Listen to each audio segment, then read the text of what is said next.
Amém. Agora tem que ser mais. Glória a Deus. Amém. Já cantaram o sermão de hoje aqui. Amém. Amém. Já não precisava nem mais pregar. O último louvor é justamente Amém. o Glória a Cristo Deus. glorificado. Será que nós já o conhecemos?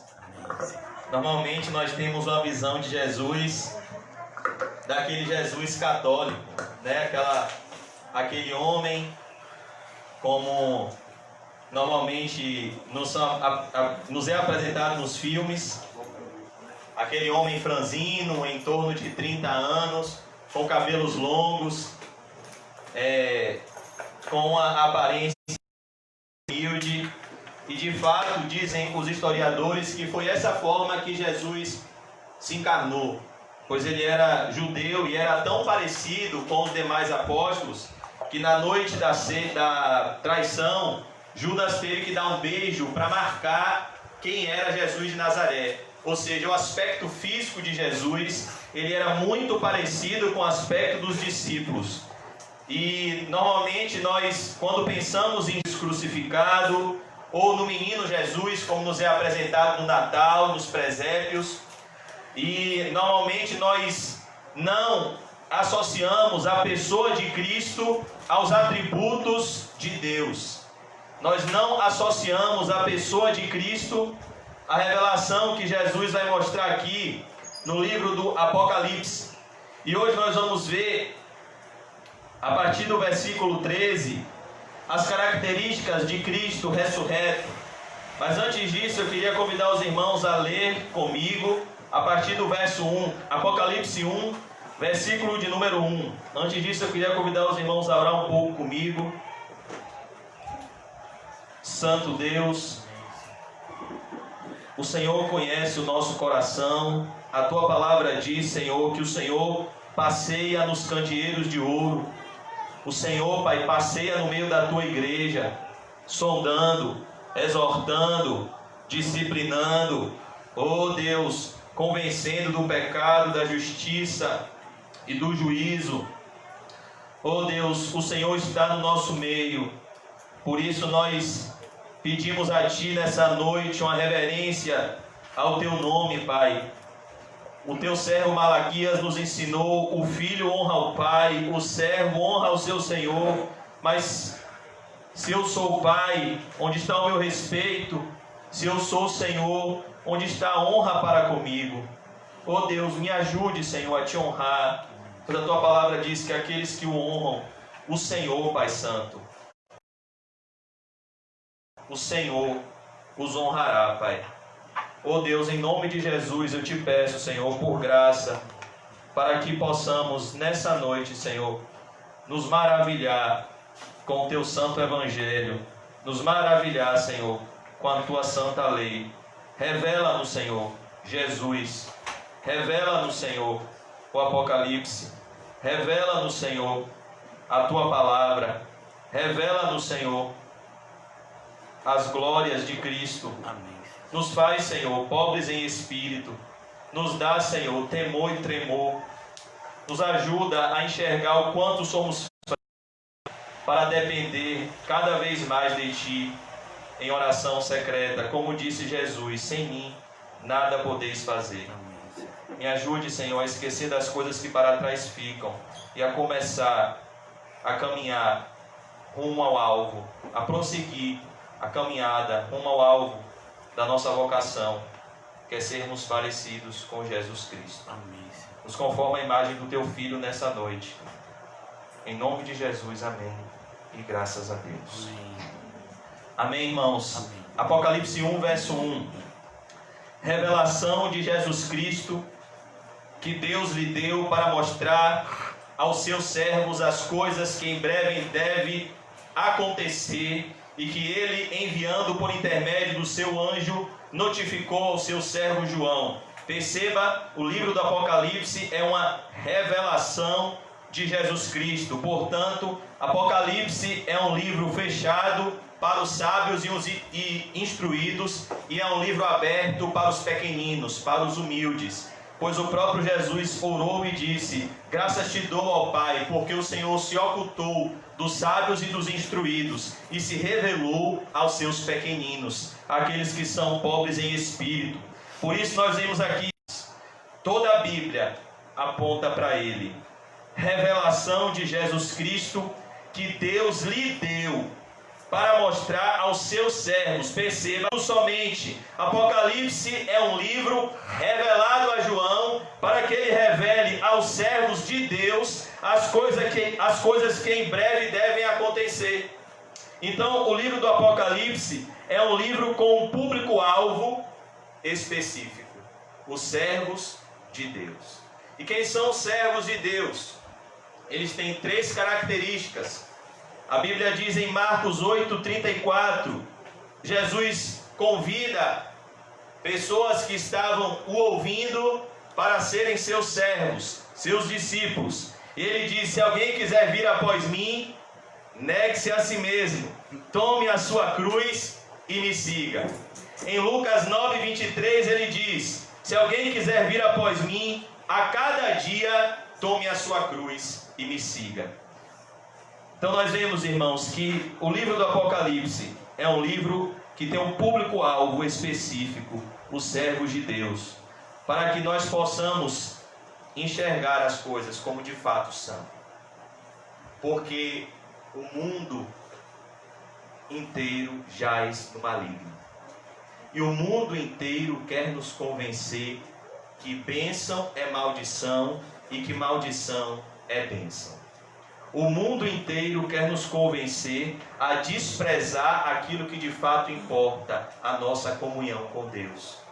Por isso que nós vemos aqui que nós precisamos todos os dias ouvir o Evangelho, todos os dias de uma visão espiritual, para que a gente não enxergue as coisas de maneira distorcida. Uma das coisas que nós precisamos é enxergar as coisas do ponto de vista de Deus. Porque o diagnóstico de Deus é totalmente diferente do diagnóstico dos homens. Vou dar só um exemplo. Lá em Lucas 6, Jesus descreve as bem-aventuranças com os ais. E ele vai dizer que bem-aventurados são os pobres, porque deles é o reino dos céus. Ele vai dizer que bem-aventurados porque eles um dia vão sorrir no céu. Eles têm fome, pois um dia eles serão fartos na glória. Ele vai dizer que bem-aventurados são os perseguidos por causa da justiça e os que são odiados de tal forma que são expulsos de lugares, maltratados, rejeitados por conta do Filho do Homem, porque grande é o galardão dessas pessoas no céu. Aí Jesus vai olhar para um grupo específico de pessoas que todo mundo pensava que estava de bem com Deus. A primeira classe dessas pessoas são os ricos. Qual é o rico que não pensa ser abençoado com a sua riqueza? Ele olha para uma sociedade, ele vê pessoas que não têm a condição dele e ele se sente o quê? Abençoado. Sabe por que eu sou rico? Porque Deus me abençoou. Porque eu sempre trabalhei, sempre estudei, sempre me esforcei, sempre me dediquei e por isso eu sou um homem de sucesso. Aí Jesus olha para esse grupo de pessoas, está em Lucas 6:24 e diz assim: ai de vocês os ricos. A expressão amaldiçoado pelo próprio Deus. Vocês já receberam a consolação. Ele olha para outro grupo de pessoas e diz: ai de vocês que estão sorrindo, banqueteando-se nos prazeres pecaminosos. Ai de vocês que estão sorrindo com o que Jesus chora e chorando com o que Jesus sorri. Um dia vocês virão a lamentar e a chorar. Depois ele olha para um terceiro grupo de pessoas, aqueles que profetizavam aquilo que o povo queria ouvir. Apocalipse, ele revela isso. Embora pareça que o mundo ele gira em torno dos ímpios e da prosperidade dos perversos, e embora pareça que os ímpios é que são vencedores, na verdade, o mundo gira em torno E Cristo e os seus seguidores é que são mais do que vencedores, porque o mundo está sendo entregue à destruição. E os ímpios estão sendo engordados como um boi para o matadouro. Até aquilo que eles pensam ser será a testificação da chegada deles no inferno. Até aquilo que o ímpio pensa ser o motivo da glória deles, Jesus vai dizer: é por esse motivo mesmo que você não vai entrar no céu. Qual é a glória do jovem rico? As suas riquezas. E Jesus disse: é por causa dessa riqueza que você não pode entrar no céu. Então perceba, irmãos, que a Bíblia nos ensina como devemos enxergar a vida, as coisas que em breve devem acontecer e que Ele enviando por intermédio do seu anjo. Então aqui, o que nós vemos aqui, irmãos? Uma experiência espiritual. Aqui aconteceu o que está escrito aqui mesmo. Deus enviou um anjo. O que é um anjo? Um ser celestial. Mais na frente, Apocalipse vai falar dos pastores da igreja como anjos. Mas aqui fala de um ser celestial que notificou a João o livro do Apocalipse. Então eu posso olhar para essa verdade e dizer que não existe experiência espiritual nenhuma? Não. Pois aqui ela existe. Capítulo 5 do livro de Josué nos é mostrado um dos capítulos mais importantes da Bíblia. Josué tem uma experiência com o anjo do Senhor. E o anjo do Senhor aparece a Josué e diz: primeiro, quando Josué vê esse anjo, ele teve seus olhos de paciência, que nós vimos ontem, para ver o reino de Deus. E quando ele vê o anjo, ele faz uma pergunta assim: o Senhor é por mim ou o Senhor está contra mim, anjo? E o anjo responde assim: eu não estou nem contra você, nem estou ao seu favor. Tire a sandália dos teus pés. O que significa isso? Santifique-se. Porque o lugar que você está pisando é solo sagrado. Então Josué obedeceu e o anjo se pôs a favor dele. E deu a ele as instruções para ele vencer a guerra de Jericó. E Josué só fez o que? Obedecer. E Jericó caiu. As muralhas de Jericó caíram e o povo venceu a guerra, porque obedecer é melhor do que sacrificar. Então existem experiências espirituais verdadeiras. Existem experiências espirituais falsas? Existem. Mas existem experiências espirituais verdadeiras. Por intermédio do seu anjo, notificou o seu servo João. Então nós vemos aqui que João recebe essa revelação, irmãos, na ilha de Patmos, preso, um senhor de idade, que havia vivido uma vida de integridade na presença de Deus, e que no império de Domiciano, pelo fato de se posicionar como um verdadeiro cristão, ele foi preso e colocado numa ilha em condições subhumanas. Ele tinha que trabalhar, trabalhos dobrados, ele muitas vezes passava fome, ele recebia surras, ele vivia em condições subhumanas. Mas quando João estava nesse momento de intensa aflição, ele se lembrou lá do Sermão do Monte, quando Jesus disse: quando você for orar, entra no seu quarto em secreto, feche a porta do seu quarto em secreto, o seu pai que vê em secreto te recompensará. Talvez os soldados romanos que estavam guardando João não viram tudo isso que vai acontecer aqui, mas João viu, porque os limpos de coração verão a Deus. João tinha a maior riqueza que o homem pode ter, um coração puro, e ele teve uma experiência com o próprio Deus, o qual atestou a palavra de Deus e o testemunho de Jesus Cristo quanto a tudo o que viu. Perceba, João viu as revelações do Apocalipse. Nós podemos enxergar, irmãos, o mundo espiritual. Peça a Deus que abra os seus olhos espirituais, para que você enxergue o que precisa ser enxergado. João viu o anjo, e é esse anjo que vai revelar a ele o Apocalipse. Nós sabemos que existem anjos bons e existem anjos caídos, que são demônios. Verso 3, Apocalipse 1:3: Bem-aventurados aqueles que leem e aqueles que ouvem as palavras da profecia e guardam as coisas nela escritas, pois o tempo está próximo. Então perceba o que é que João quer nos ensinar aqui. Ele quer dizer que são felizes, são bem-aventurados aqueles que leem e aqueles que ouvem as palavras da profecia e guardam as coisas nela escritas, pois o tempo está próximo. O que João está dizendo aqui é que nós devemos prestar atenção no que ele quer nos ensinar com o Apocalipse, que é feliz aquele que ouve o Apocalipse e aquele que guarda as profecias do Apocalipse no seu coração. Ele está mostrando aqui que o livro do Apocalipse é um divisor de águas na nossa fé.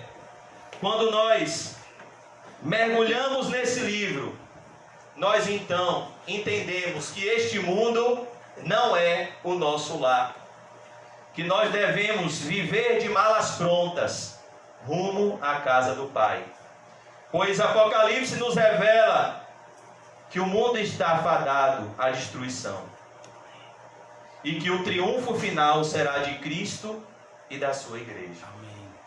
Por isso que eu queria fazer um resumo antes da gente começar a leitura do livro do Apocalipse. E o livro do Apocalipse ele pode ser dividido em 7 sessões. Do capítulo 1 ao capítulo 22 existem 7 sessões no livro do Apocalipse. É importante que entendamos, irmãos, que o livro do Apocalipse não segue uma ordem cronológica. Ou seja, do capítulo 1 ao capítulo 22, Apocalipse não narra início, meio e fim da humanidade. Apocalipse ele vai contar a mesma história, ele vai narrar o mesmo fato histórico, a volta de Jesus, a grande tribulação, os últimos dias, porém de formas diferentes. Nós não vemos em Apocalipse o que nós vemos nos evangelhos, por exemplo, uma ordem cronológica. Nós vemos o apóstolo João nos ensinando o mesmo fato, narrando o mesmo fato, porém de pontos de vista diferentes. Por exemplo, as 7 trombetas, os 7 selos, as 7 taças da ira de Deus vão narrar o mesmo episódio, porém de uma forma diferente. Por isso que a primeira sessão do livro do Apocalipse é a que nós estamos vendo, do capítulo 1 ao 3, são 7 candeeiros de ouro, que são as 7 igrejas da Ásia Menor, que representam a igreja de Cristo espalhada nos 4 cantos da terra. O número 7 na Bíblia significa completude. Então, com as 7 igrejas da Ásia Menor, Jesus quer nos mostrar a totalidade da igreja e trazer uma mensagem que alcança toda a igreja de todos os tempos, em todas as nações. Por isso que a primeira porção, a primeira sessão, fala dos 7 candeeiros. E a mensagem central é que Cristo vive. Ele morreu, mas ele ressuscitou e ele vive. E isso deve nos trazer temor e deve nos trazer alegria, porque nós não servimos a um Deus morto, nós servimos a um Deus vivo. E ele tem o controle da igreja em suas mãos. A igreja não está sobre o governo dos homens, a igreja está sobre o senhorio de Cristo Jesus. Ele é o Senhor. Foi ele que disse há 2000 anos: Pedro, você é uma pequena pedra. Sobre essa pedra que sou eu, edificarei a minha igreja, e as portas do inferno não prevalecerão contra ela.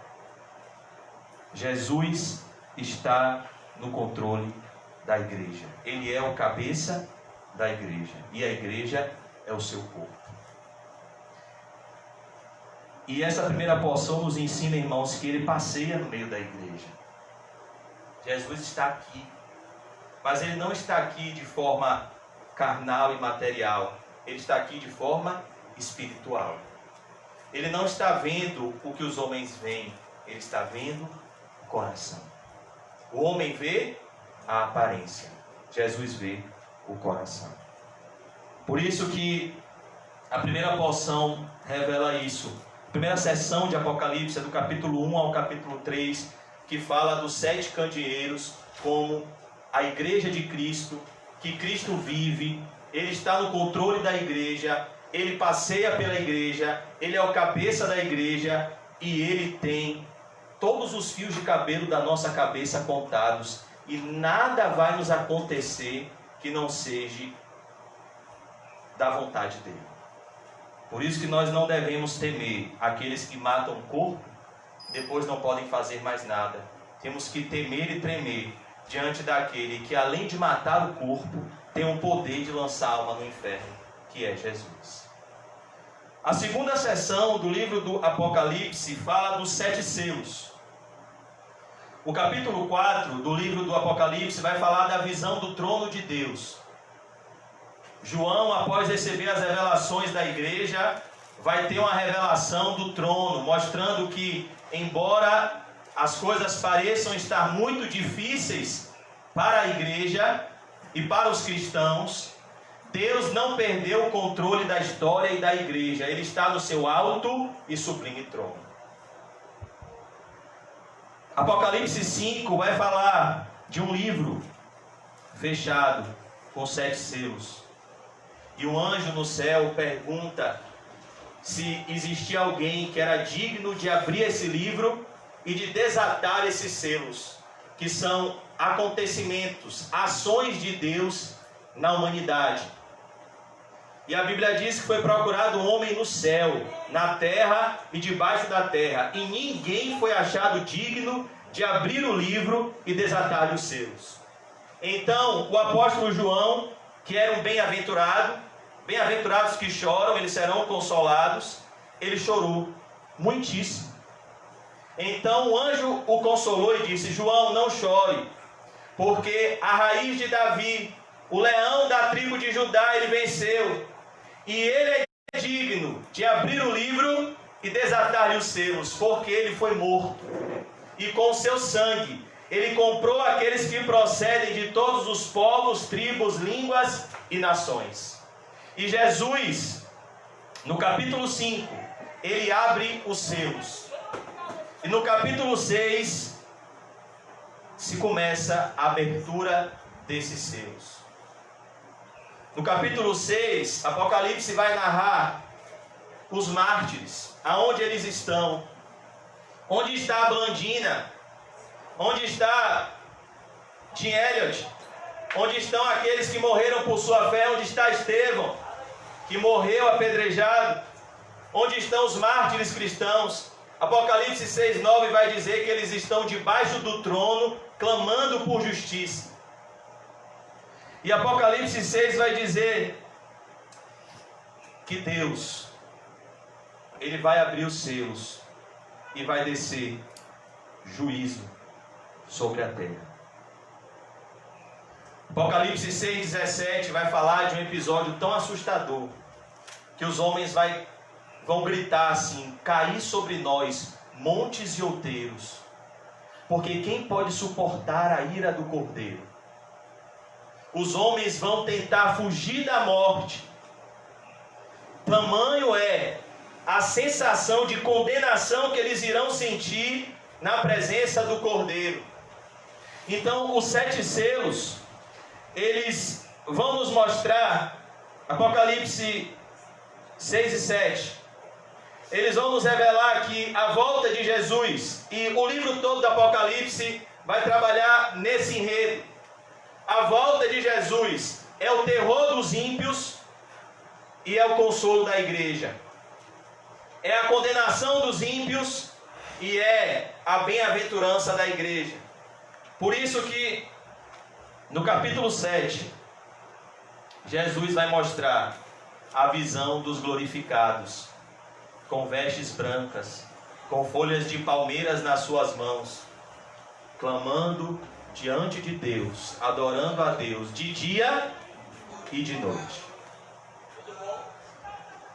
A terceira sessão do livro do Apocalipse fala das 7 trombetas, do capítulo 8 ao capítulo 11. E essa sessão diz que a igreja é protegida pelo próprio Deus. E as trombetas são avisos antes do derramamento completo do juízo. As trombetas são os avisos de Deus antes do derramar da ira de Deus. Trombeta fala de algo que emite som. E um pastor do passado chamado C.S. Lewis disse que o sofrimento é o megafone de Deus para uma geração surda. Antes de Deus punir finalmente, Ele sempre avisa e oferece oportunidades de arrependimento. Antes de Deus condenar, Ele concede oportunidade para se arrepender, para o pecador se arrepender. Por isso a Bíblia diz em Provérbios 29:1. Grave esse versículo no seu coração. Provérbios 29, versículo 1. O homem, o ser humano, que muitas vezes é repreendido e endurece a sua cerviz, será quebrantado de repente, sem que haja cura. É o que as trombetas de Deus dizem.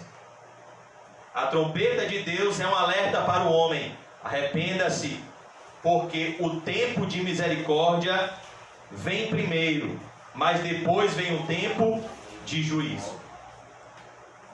A quarta sessão, amados irmãos, do livro do Apocalipse, do capítulo 12 ao capítulo 14, vai falar sobre a trindade do mal. Satanás é o imitador de Deus, e Deus é Pai, Filho e Espírito Santo. Satanás então cria a sua trindade debaixo do governo de Deus. Satanás, o anticristo e o falso profeta. Quem é o anticristo? É um homem, um líder político e militar que será levantado pelo próprio Satanás, com o poder de Satanás, que terá um domínio sobre o mundo inteiro e levará as pessoas a um sistema de adoração ante Deus. E ele vai ter um apoio de um líder religioso, descrito em Apocalipse como um falso profeta, que vai vir com a aparência de cordeiro, mas irá falar como um dragão. E esse vai ser o cenário da volta de Jesus, a trindade do mal. O capítulo 12 do Apocalipse vai falar sobre uma intensa batalha espiritual, a perseguição do dragão contra Cristo desde o seu nascimento. Quando Maria estava grávida, José e Maria tiveram que fugir para o Egito, porque Herodes baixou um decreto e mandou matar todas as crianças até 2 anos. Isso representa a fúria do dragão contra a linhagem do Messias. A fúria de Satanás contra o povo de Deus.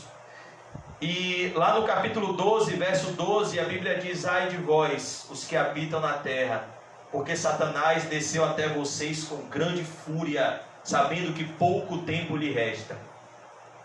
A Bíblia diz que Satanás está na frente da igreja para se lhe opor, de tal maneira que quando a igreja de Cristo se levanta para fazer a vontade de Cristo, Satanás se opõe para impedir os servos de Deus de obedecerem aos mandados de Deus. E Apocalipse 12 vai falar de uma grande batalha, que o dragão que foi expulso do céu está com grande cólera, sabendo que pouco tempo lhe resta. Mas também nós vemos Apocalipse narrando o mesmo episódio de forma cíclica, a volta de Jesus. No capítulo 14, João vai narrar os seguidores de Cristo indo atrás dele por onde ele vai. E João vai descrever, o apóstolo João, no capítulo 14 de Apocalipse, o que João Batista disse lá em Mateus, lá em Lucas, que Jesus viria com a pá na sua mão, e ele recolheria o trigo no celeiro, e ele colocaria a palha num fogo que jamais se apaga. O trigo fala do povo de Deus, e a palha fala dos ímpios. João Batista já dizia que a volta de Jesus seria consolo para os cristãos, juízo para os ímpios. E no capítulo 14 de Apocalipse, João vai descrever o descanso do povo de Deus. Bem-aventurados, desde já, são aqueles que morrem no Senhor. Mas logo depois ele vai mostrar o tormento dos ímpios, pois um anjo vai vir do céu com a seguinte mensagem: temei a Deus e dai-lhe glória, porque é chegado o tempo da colheita, é chegado o tempo do seu juízo. Da mesma forma, irmãos, que há um momento, quando concluímos a nossa jornada, que o Senhor irá nos recolher, nos levar para casa, há um momento em que a vida do ímpio se acaba e o Senhor lança o ímpio no inferno. Essa é uma cena cristalina no livro do Apocalipse. A quinta seção do livro do Apocalipse são os capítulos 15 e 16. Fala sobre as 7 taças. As 7 taças vão falar sobre um atributo de Deus muito pouco crido hoje: o atributo da ira de Deus. A Bíblia diz em Romanos 1,18 que do céu se manifesta a ira de Deus sobre toda a impiedade do homem, sobre toda injustiça. Então as 7 taças vão falar do cálice da ira de Deus, que foi se enchendo até um momento em que ele vai ser derramado em forma de juízo. E como nós vimos no livro de Jó, antes de algo acontecer no mundo físico, ele acontece no mundo espiritual. Esse juízo de Deus na terra, ele começa no céu, lá no capítulo 15, com um coral no céu, onde os anjos, os remidos, começam a se deleitar do juízo de Deus. E essa é uma realidade que muitas vezes é difícil para a gente entender, que no céu há alegria, no céu existe festa, quando o juízo de Deus é descido na terra, porque os atos do Senhor são feitos manifestos. E uma vez que esse juízo ele nasce no céu, ele é comemorado no céu, no capítulo 16 do livro do Apocalipse, esse juízo desce à terra. E as taças começam a ser derramadas. É como se cada pecado do ser humano fosse uma gota da taça da ira de Deus. E vai chegar um determinado momento em que essa taça vai ser derramada. E Deus irá destruir tudo. Como nós vimos no dilúvio, lá em Gênesis 6:5. A Bíblia diz que Deus se entristeceu muito com a raça humana. Ele não podia suportar mais, porque toda a inclinação do homem era má, era rebelde contra ele. As 7 taças da ira de Deus representam a visitação final da ira de Deus contra os impenitentes. No capítulo 3 de João, que João fala do amor de Deus, do novo nascimento, João conclui o capítulo 3, no verso 36, dizendo: aquele que crê no Filho tem a vida eterna, mas aquele que se mantém rebelde contra o Filho não verá a vida, mas sobre ele permanece a ira de Deus. A ira de Deus não é uma realidade somente futura, é uma realidade presente. A Bíblia diz que a ira de Deus está sobre os filhos da desobediência.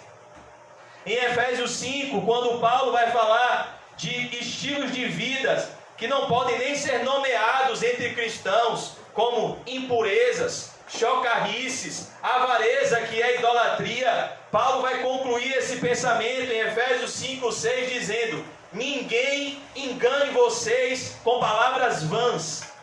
Que é uma palavra vã, é uma palavra vazia, que não tem conteúdo. Não, Jesus te ama, Jesus, ele abomina o pecado, mas ele ama o pecador. Paulo diz: isso é uma palavra vã.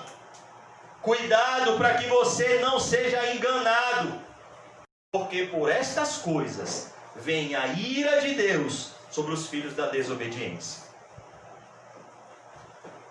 Por isso, a sessão de Apocalipse vai falar sobre as 7 taças da ira de Deus. A Bíblia diz no Salmo 7,11 que Deus se ira todos os dias. Todos os dias Deus sente indignação contra os pecados que são cometidos contra Ele. O pecado, irmãos, é uma ofensa direta à pessoa de Deus. Por isso que os verdadeiros servos de Deus são perseguidos, porque eles apontam para a justiça. Que você não pode entrar no céu em pecado. Eu não posso entrar no céu em pecado. Nós precisamos de arrependimento e frutos dignos de arrependimento para entrar no céu. Por isso, concluindo a 6ª sessão, fala da derrota dos agentes do dragão, dos capítulos 17 ao 19. João vai fazer simbolismos com uma meretriz, a besta e o falso profeta. E nos capítulos 17 ao 19, Apocalipse vai mostrar que a meretriz vai ser destruída. Quem é a meretriz? A falsa igreja, a falsa religião. A falsa igreja tem um propósito, irmãos, de nos seduzir para quebrarmos a nossa aliança com o nosso noivo. Por isso que o propósito de um falso mestre é nos levar a um adultério espiritual. A meretriz fala de alguém que seduz os verdadeiros cristãos, que tenta seduzir os verdadeiros cristãos a ter um relacionamento no mundo espiritual com o sistema do mundo. Por isso que Tiago 4,4 vai dizer: aquele que constitui-se amigo do mundo, constitui-se inimigo de Deus. Aquele que se faz amigo do mundo, constitui-se inimigo do próprio Deus. E no que consiste a mensagem dos falsos profetas? Está lá em 1 João 4,5. Eles são do mundo. Eles falam aquilo que o mundo quer ouvir, e o mundo os ouve. Por isso que as falsas igrejas são comparadas a uma meretriz. O anticristo é uma besta, pois ele será um ser humano cheio do poder de Satanás. E o falso profeta, todos eles vão ser destruídos com a volta de Jesus. E essa sessão termina com a volta de Jesus, no capítulo 19, do verso 11 ao verso 21, onde a Bíblia vai narrar a volta de Jesus, onde ele vem de forma simbólica como um cavalheiro do cavalo branco. E como foi cantado, na sua coxa vai estar escrito Rei dos Reis e Senhor dos Senhores. E a Bíblia diz que ele vai destruir os seus inimigos com o sopro da sua boca, mostrando o poder de Jesus sobre todos os seus inimigos. Que os inimigos da igreja só vão prevalecer contra a igreja até aonde Jesus permitir. Quando ele disser chega, Ele vai vir. E Ele vai nos buscar.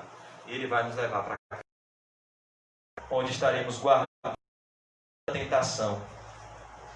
A sétima sessão e a última fala do reinado de Cristo com as almas dos santos no céu, capítulo 20 ao capítulo 22. Nessa sessão, mais uma vez, nós vemos uma repetição: o juízo sobre os ímpios e o gozo dos redimidos de forma mais detalhada.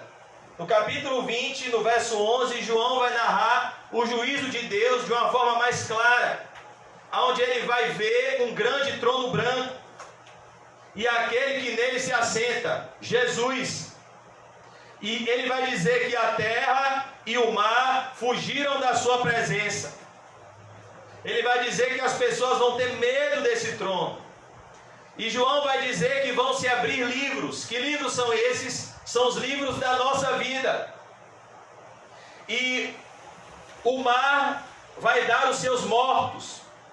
Toda a humanidade estará nesse juízo, grandes e pequenos, doutores e analfabetos, todos estarão lá, ricos e pobres, diante do tribunal de Deus. E a Bíblia diz que irão se abrir livros, o livro da nossa vida.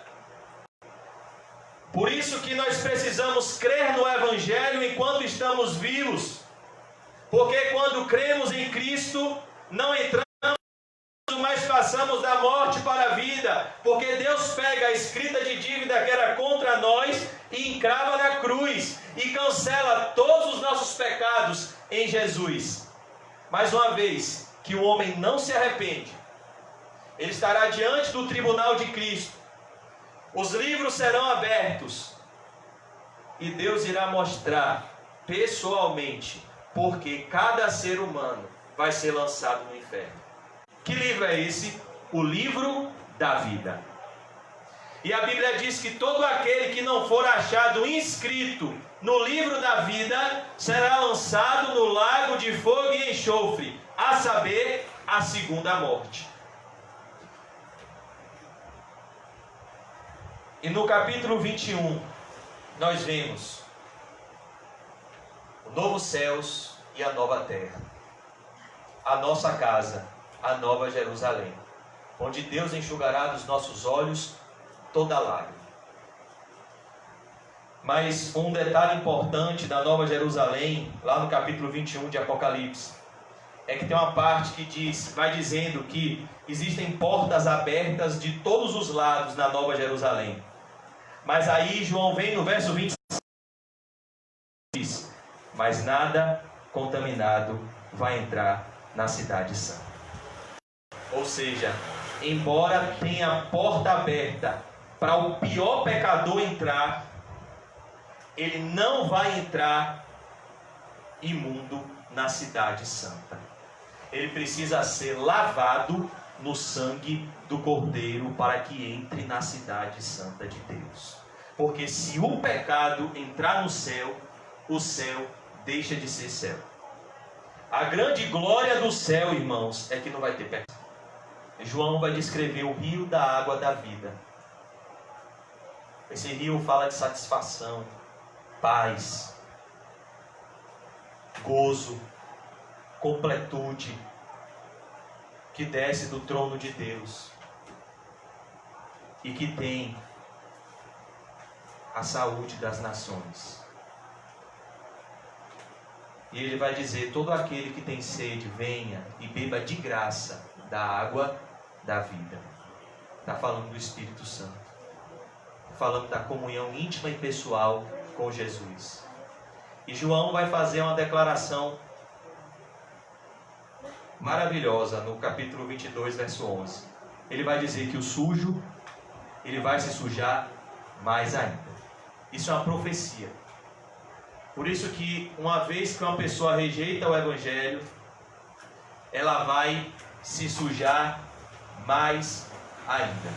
E o limpo irá se limpar mais ainda. Por isso que Apocalipse, logo no seu fim, ele vai nos mostrar que cada vez mais devemos nos separar dos ímpios. Porque qual é a tendência dos ímpios? Cometerem cada vez mais impiedades. porque a maldade vai se multiplicar e o amor de muitos vai se esfriar. Então, cada vez mais, os cristãos precisam separar-se dos ímpios, separar-se do mundo, como diz o Salmo de... E Apocalipse vai terminar com a declaração de que aquele que tirar ou acrescentar um tio ou uma vírgula das profecias deste livro receberá todas as maldições descritas nesse livro. Por isso que é um perigo muito grande quando nós acrescentamos algo ao que Deus disse, ou quando nós tiramos algo, deixamos de falar algo que Deus disse. Nós estamos debaixo da maldição de Deus quando fazemos isso. Nós devemos crer na Bíblia completa. E João encerra Apocalipse dizendo: Maranata, ora vem, Senhor Jesus. Essa expressão é um brado, é um clamor, visto que João viu o fim da humanidade, o destino dos seres humanos, céu ou inferno, o mundo sendo destruído para o fogo. Foi essa visão que John Bunyan teve. John Bunyan, quando escreve o Peregrino, tem exatamente a visão do Apocalipse. Por isso eu tenho certeza que quando John Bunyan escreve o Peregrino, ele também tinha estudado Apocalipse. Porque como é que ele descreve o mundo, a cidade da destruição? E como é que ele descreve o cristão, um peregrino que está rumo à cidade celestial, a Nova Jerusalém? Então Apocalipse termina com um clamor: Jesus, volta. Jesus, me leve para casa, meu Pai, porque aqui é perigoso. Maranata, ora vem, Senhor Jesus. Vem me buscar, meu Pai. É o clamor de João. Porque, irmãos, quando João terminou de receber Apocalipse, provavelmente ele recebeu sofrimentos na terra. Ele teve essa experiência sobrenatural com Deus, mas provavelmente no término dela havia um soldado romano batendo nele, forçando ele a trabalhos dobrados, maltratando ele, humilhando ele. E ele mansamente estava com o mundo espiritual na sua mente e clamando: vem, Senhor Jesus. Tendo a certeza que os sofrimentos do tempo presente não podem se comparar com as glórias que nos hão de ser reveladas no céu. Por isso que no verso 13, isso tudo foi a nível de introdução. Brincadeira, irmãos. Brincadeira com fundo de verdade, viu? Apocalipse, verso 1:13.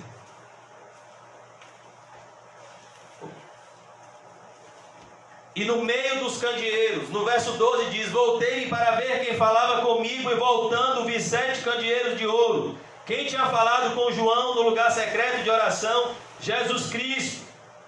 Ele viu a igreja, os 7 candeeiros de ouro. Como a igreja tem valor para Deus, ouro fala de algo que é precioso. A igreja foi comprada pelo sangue de Jesus. E no meio dos candeeiros, olha quem está no meio da igreja, andando na igreja, controlando a igreja, um semelhante a filho do homem. A filho de homem, quem é esse? Jesus. Como aquele que dançava na fornalha com Sadraque, Mesaque e Abidnego. E os soldados de Nabucodonosor disseram: existe um que está lá, que é semelhante ao filho dos deuses. E era Jesus, com vestes talares e cingido à altura do peito, com uma cinta de ouro. O que essa roupa de Jesus, irmãos, quer nos ensinar? Vestes talares e cinta de ouro eram vestes reais e sacerdotais. Jesus é o nosso sacerdote. Jesus é aquele que nos leva à presença de Deus. Jesus é aquele que é o único mediador entre Deus e os homens. Jesus é aquele que oferece o sacrifício ao nosso favor pelos nossos pecados, seu próprio corpo, seu próprio sangue. Ele morreu pelos nossos pecados para que tenhamos livre acesso à presença de Deus. Ele ressuscitou, Ele é o nosso sacerdote e Ele é o nosso rei. É Ele que deve reinar sobre as nossas vidas. Vestes talares e um cinto de ouro no peito, fala das vestes de um rei. Jesus é o rei, mas Ele é o rei da glória, porque Ele disse: o meu reino não é deste mundo. O Salmo 24, que é um salmo messiânico, fala da posse de Jesus no seu reino. Quando um presidente toma posse, nós vemos o discurso quando ele se apossa do reino. E Cristo, no Salmo 24, é apresentado como Rei da Glória. E lá no Salmo 24 vai mostrar o momento em que Jesus entra no seu reino. Aquilo existiu de forma real. Jesus entrou no céu após ascender na terra e se despedir dos seus discípulos. E Ele abriu as portas do céu, quando uma voz ecoou no céu e disse: levantai, ó portas, as vossas cabeças, levantai, ó entradas eternas, que entrará o Rei da Glória. Quem é esse Rei da Glória? O Senhor, poderoso, poderoso nas batalhas. E Jesus, irmão, Ele é o nome que está acima de todo nome. Ele foi o que mais se humilhou, mas também Ele é o que mais foi exaltado. Ele se assentou no seu trono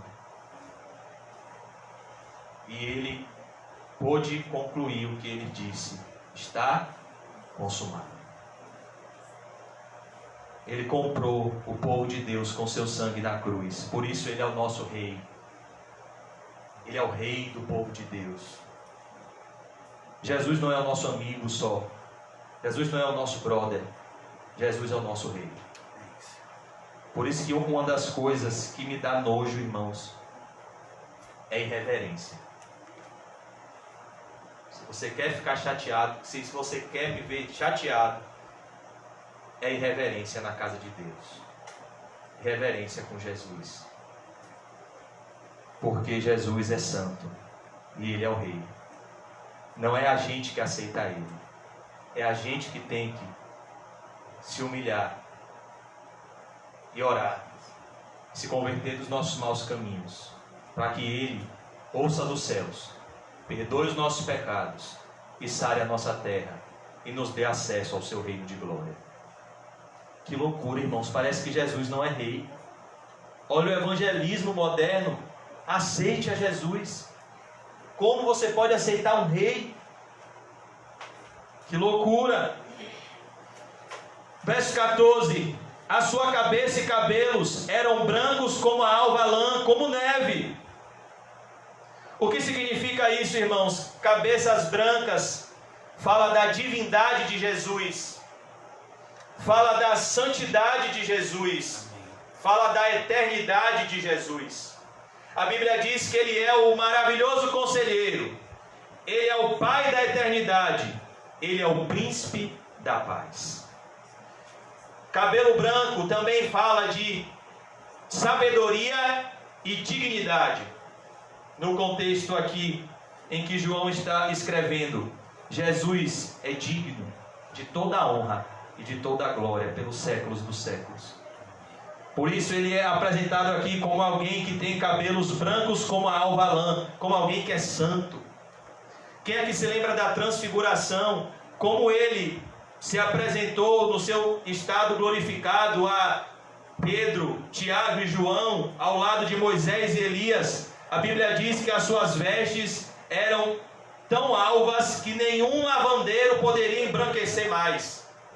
Era a aparência de Jesus transfigurado, falando da santidade de Jesus, da pureza de Jesus. E Ele não nos contamina quando a gente vai até Ele sujos. Ele nos limpa e nos lava de todo o pecado. Por isso que ele diz aqui, os olhos como chama de fogo. O fogo, ele é capaz de averiguar a autenticidade do ouro. O fogo, ele é capaz de enxergar o que ninguém enxerga. Então, quando João fala que Jesus tem olhos como chama de fogo, ele está falando que todo o nosso ser interior está descoberto diante de Jesus. Ele vê o que o homem não vê. O homem vê a aparência, ele vê o coração. A Bíblia diz que Deus irá julgar segundo os segredos dos corações dos homens. A Bíblia diz que não há nada em oculto que não seja revelado. A Bíblia diz que todas as coisas estão nuas e patentes com aquele em quem temos de prestar contas. Lembra de Davi? Lembra quando Natan disse: Davi, você fez em oculto. Você pensou que ninguém estava vendo. Eu vim aqui te dizer, Davi, que Deus viu. Ele tem olhos como chama de fogo. E o que você fez em oculto, Deus irá fazer perante todo o Israel. E, parênteses, porque Ele te ama. Senão, Ele deixava você prosperar no reinado, pagar de bom moço, porque casou com a viúva, e entrar, e depois da morte ser lançado no inferno. Mas porque Ele te ama, Davi, o que você fez em oculto, o pecado que você cometeu em secreto, Deus vai trazer vergonha para você em público, para que você veja a maldade do pecado, e para que você nunca mais volte a cometê-lo. A espada jamais se apartará da sua casa. Você pediu, Davi, 4 cordeiros em restituição na parábola, não foi? Pois bem, são seus 4 filhos. Não há nada em oculto que não seja revelado. Nada. Nada. Ninguém vai fugir de Jesus. Ninguém. Após a morte segue-se o juízo. Ele tem olhos como chama de fogo. Ele tudo vê. Ele tudo vê. É isso que traz paz muitas vezes na igreja. Mas, meu irmão, você não está vendo como fulano está vivendo? Você não está vendo como Beltrano está vivendo? Você não está vendo o que fulano está fazendo? Sim. Ele está na igreja? Tá. O problema dele não é com o pastor, não é com os irmãos. O problema dele é com aquele que tem olhos como chama de fogo, que vai se encontrar com ele. Por isso que a Bíblia diz: amados, não vingueis a vós mesmos. Calma, vocês não são os juízes. Não vingueis a vós mesmos. Dai lugar à ira. Deixa a ira para Deus.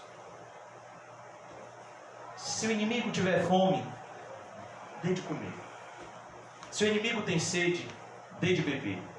Porque fazendo isso, amontoará brasas vivas sobre a sua cabeça.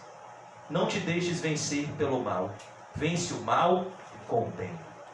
Vence o mal com a prática do bem. Por quê? Porque um dia, aquele que é bom irá colocar na balança todas as nossas obras. Por isso Paulo diz: não nos cansemos de fazer o bem, porque Jesus está vendo tudo. Ele vê as intenções do seu coração. Muitas vezes um cristão que fazia tudo para a glória de Deus, mas não foi reconhecido na terra, é reconhecido por Jesus, porque ele não dava esmola para as pessoas verem. Ele era obediente, ele fazia em secreto. E até ele esqueceu o que ele fazia, porque Jesus disse: a sua mão direita não sabe o que a mão esquerda faz. Mas Jesus vê. Jesus sempre teve olhos como chama de fogo. Quando foram ofertar, os fariseus derramavam grandes somas de dinheiro. Uma viuvinha deu 2 moedas. Quem Jesus disse que foi a maior oferta? A da viuvinha. Porque ele tem olhos como chamas de fogo. Ele vê o que o homem não vê. Ele é capaz de ler os nossos pensamentos. Os pés semelhantes ao bronze polido. O bronze polido, irmãos, fala de força. Fala de força e estabilidade. Bronze polido fala de algo que é difícil de sair do lugar. Jesus é forte, não só forte, Jesus é todo poderoso. E Jesus é estável. Jesus não muda de lugar. Ele sempre será o Rei da Glória. Ele sempre estará no seu alto e sublime trono, intercedendo pelo seu povo, como que refinado numa fornalha. Mas perceba, para que Jesus estivesse nesse padrão de exaltação no céu, ele obedeceu o Pai até a morte, e morte de cruz. Ele se humilhou, ele se esvaziou, ele foi refinado numa fornalha. Os pés de Jesus pisaram esse chão sujo de pecado. Jesus era santo, nunca conheceu o pecado. Por isso seus pés foram refinados numa fornalha, pois ele em tudo foi tentado à nossa semelhança, mas jamais pecou. Ele lavou os pés dos seus discípulos. Ele se humilhou até a morte, morte de cruz. Jesus foi refinado, irmãos, numa fornalha. A Bíblia diz que ele foi um homem de dores, experimentado nos trabalhos, que sabe o que é padecer, um homem ao qual os homens olhavam para ele e escondiam o seu rosto. A Bíblia diz dele: não fizemos caso algum. Ele era o mais rejeitado entre os homens. Jesus era um servo sofredor. Jesus era um homem de dores, experimentado nos trabalhos, que sabe o que é padecer. Seus pés, que eram santos, que eram puros, que eram lindos, foram pregados numa cruz. Por isso ele foi refinado numa fornalha. Como foi sábia aquela mulher pecadora que lavou os pés de Jesus com suas lágrimas, enxugou com seus cabelos. Que privilégio essa mulher teve. Ela lavou os pés mais puros da história da humanidade. Ela lavou os pés do próprio Deus. Jesus disse: a quem muito é perdoado, muito ama. A quem pouco é perdoado, pouco ama. Refinado numa fornalha, irmãos.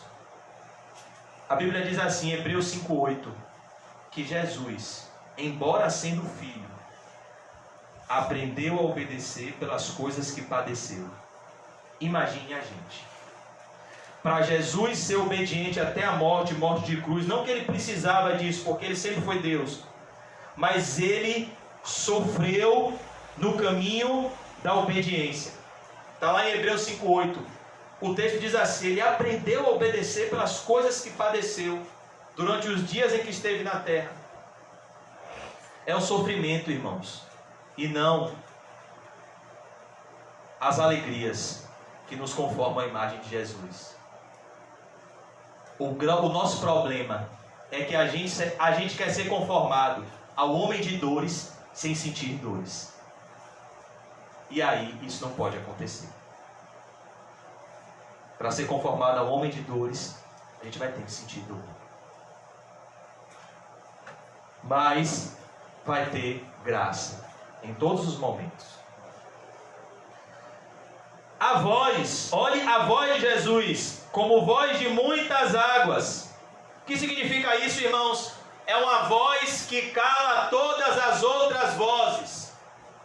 É uma voz como de muitas águas. Quando ele fala, todo mundo se cala. Ele tem a última palavra. A sua voz ecoa como voz de muitas águas.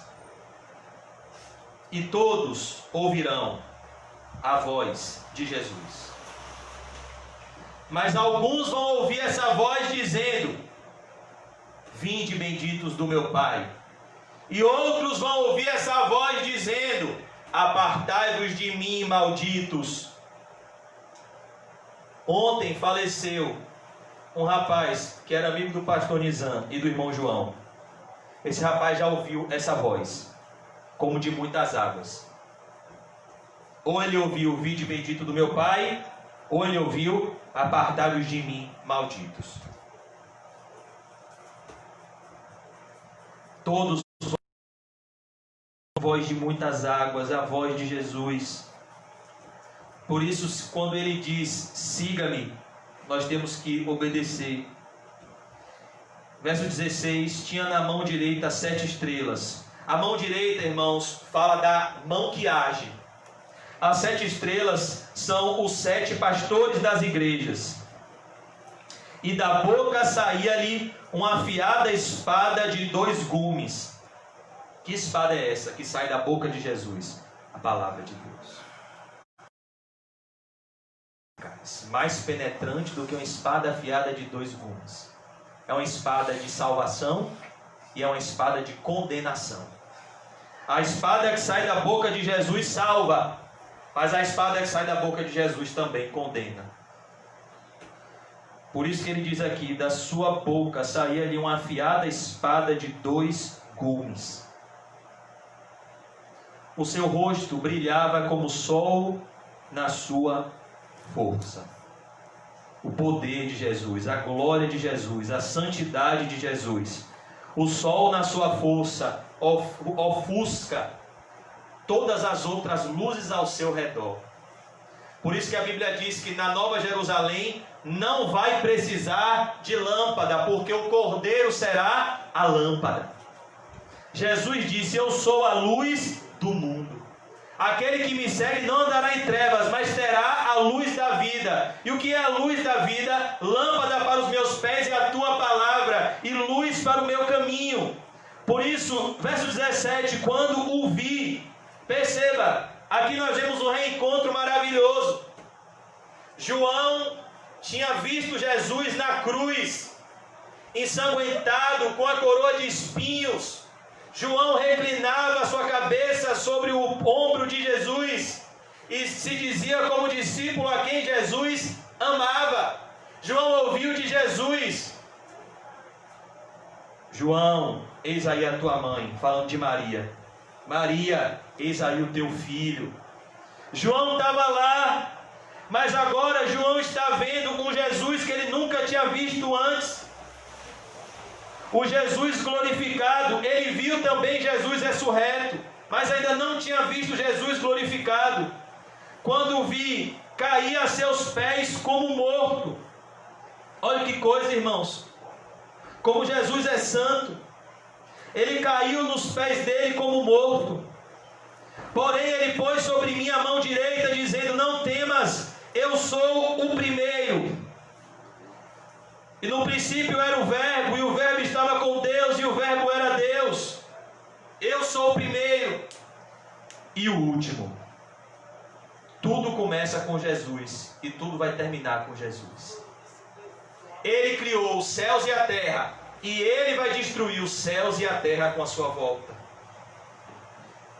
E aquele que vive, olha aqui, ele está falando com João, João, eu estou vivo. Eu estive morto, você viu lá na cruz. Eu disse, está consumado. Eu disse, Pai, em tuas mãos entrego o meu espírito. Mas eis que estou vivo pelos séculos dos séculos. Jesus ressuscitou para nunca mais morrer. Ele ressuscitou para destruir o maior inimigo de todos os homens, a morte. Ele matou a morte com a sua morte de cruz. E ele ressuscitou para que ele seja a ressurreição e a vida, e todo aquele que crê nele jamais morra, mas viva eternamente como ladrão da cruz. E tenho as chaves da morte e do inferno. Perceba, irmão, o que uma chave faz? Te dar acesso a um lugar. O que Jesus está dizendo é, eu dou acesso à morte, e eu tiro da morte. Eu dou acesso ao inferno. É Jesus quem tem a chave da morte e do inferno. Tem gente que pensa que é o diabo que lança no inferno. Não, é Jesus. É Jesus que tem a chave da morte e do inferno. É Jesus que decretou o dia do nosso nascimento e o dia da nossa morte, de tal maneira que quando Ele abrir a porta da morte, a gente não vai poder fechar. Mas se estamos em Cristo, estamos seguros, porque a porta do inferno está fechada. E Ele vai nos levar, através da porta da morte, para a porta do céu. Irá nos dar um novo corpo, semelhante ao corpo da sua glória. Após a morte, irmão, segue-se o juízo. Concluindo, escreve, pois, as coisas que viste e as que são, e as que hão de acontecer depois destas. Quanto ao mistério das 7 estrelas que viste na minha mão direita, ele está explicando. E aos 7 candeeiros de ouro, as 7 estrelas são os anjos das 7 igrejas. Perceba, Jesus tem as 7 estrelas nas suas mãos. E ele está dizendo que as 7 estrelas são os mensageiros das igrejas. O que é que ele quer dizer com isso? Que os mensageiros de Deus, os verdadeiros pastores de Deus, estão nas mãos de Jesus. E que Jesus age na terra por meio dos seus mensageiros, porque a fé vem pelo ouvir e ouvir da pregação de Cristo. Por isso que está na mão direita, é a mão que age. Por isso que a igreja se movendo é Cristo em ação. O evangelho sendo pregado é Cristo em ação. Por isso que ele diz aqui, ele tem na sua mão as 7 estrelas, os 7 pastores, que são os anjos das 7 igrejas, os mensageiros das 7 igrejas. Foi o que ele disse a Pedro: as portas do inferno não prevalecerão contra a minha igreja. Nenhum dos propósitos de Deus vão ser frustrados na minha vida e na sua. As 7 estrelas são os anjos das 7 igrejas, e os 7 candeeiros são as 7 igrejas. Perceba, irmão, como é que uma pessoa pode ler um capítulo desse de Apocalipse e dizer que pode ser crente sem estar na igreja? Se Jesus se revela ao mundo por meio da igreja, a Bíblia diz: não abandonemos a nossa congregação como é costume de alguns. Mas as pessoas hoje têm separado Jesus da igreja. Mas Jesus, ele age no mundo por meio da igreja. E ele mostra aqui, irmãos, que nós devemos servir a Ele dentro da igreja e não fora dela. Por isso que nós precisamos, irmãos, cada vez mais nos entregar ao corpo de Cristo e pedir ao Senhor que nos mostre qual é a nossa função no corpo de Cristo. Porque nenhum órgão do corpo humano é inútil. O corpo humano foi desenhado de uma forma perfeita, onde cada órgão tem a sua devida função. Assim também, cada membro do corpo de Cristo tem a sua devida função. E nós devemos saber qual é a nossa função do corpo e multiplicar os nossos talentos para a glória de Deus. Para que naquele grande dia nós ouçamos: vinde benditos do meu Pai. Vamos orar. Daqui a pouco a gente começa. Senhor Deus, eu te agradeço, Senhor, porque o Senhor tem nos mostrado que o Senhor está no meio da igreja, Senhor. Que o Senhor se revela ao mundo por meio da igreja, Senhor. Ó Deus, perdoa toda vez que eu já desprezei a igreja. Toda vez, Senhor, que eu já desprezei um culto. Pois cada culto, Senhor, é o culto. Cada momento na igreja é ímpar, é único, é singular, Senhor. Pois a igreja é o lugar na terra mais próximo do céu. Ó Deus, nos ajude a vivermos como igreja. E a confiarmos nas Tuas mãos, que nos protege, que nos guarda e que nos conduz em triunfo na igreja, Senhor. Oh Deus, quebra toda resistência diabólica dos nossos corações, que é possível ser cristão sem estar na igreja. Nos ajude, Senhor, a andar com Jesus,